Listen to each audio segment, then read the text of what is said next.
Mark 11:15 to 26. So, Jesus drives the money changer from the temple. We know that, how he said that God's house is a house of prayer, but they've made it a den of robbers. The chief priest and the scribe heard this, and then they began seeking how to put Jesus to death. And I don't think that's the first time that they started to seek to put Jesus to death. I think it was during the Sabbath that I first read these verses.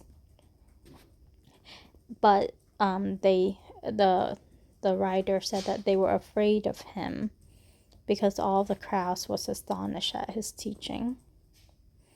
And it's interesting, like, not sure how Peter knew about this, but he came across information that allowed him to see more insight into when certain events starts to happen after the resurrection, or after he talks to maybe converted Jews or something like that. I'm not sure, but there he came across this information. And then after that, or maybe even Jesus, he revealed it to him. Then they passed by this place where Jesus cursed the fig tree the previous day, and then the fig tree withered from the roots up. So not sure how they saw the root, but this is another one of that where they knew the what was being written right here. And then when they told Jesus, oh yeah, what you did worked, like you cursed it and now it withered. Jesus then talked about having faith. So I don't know how those two ideas connected, but there was a connection between it somehow, like and the faith is that if you say the curse, it will happen. If you have faith, if you want to move the mountain, it will happen. If you pray and ask and believe, it will happen. I think that's the correlation. And then he linked it to forgiveness, that you need to forgive so that God in heaven will also forgive you.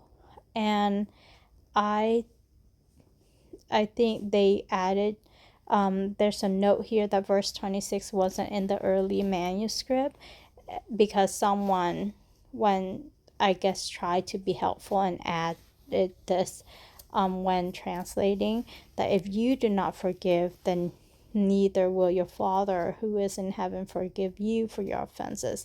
I think that's taking it a step beyond what is written in verse 25, though. In verse 25, that your Father, you forgive and God will forgive you too. It's not necessarily true that the negation of that if you don't forgive, you won't be forgiven. I think God can still forgive you, but he wants you to have an act of forgiveness. I just feel there's a greater degree what added in verse 26. And I was reading from Cold Case Christianity about how these kind of like changes or addition in the Bible, how can we say that the Bible is inerrant or infallible if there are these known additions or tweaks to the Bible that wasn't there in the earliest manuscript that we have? And I guess the short answer is that those little minor addition doesn't affect the total message of salvation. It doesn't affect the main idea of the gospel. And also the God said that the original manuscript, when transcribed, like even if like one dot or one tilde is added or omitted, that's like a grave error. So God wants it to be preserved, and we know that when scribes preserve that, they are very like deliberate and very take it as a very holy and sanctified work. And and so we know that the original text is preserved that way, but for translation it's not the same strictness standard, I believe. And so there is a difference between the two. And what we're reading is the translation. We're not reading the original. And I don't think I'm going to be learning Hebrew in order to understand the original.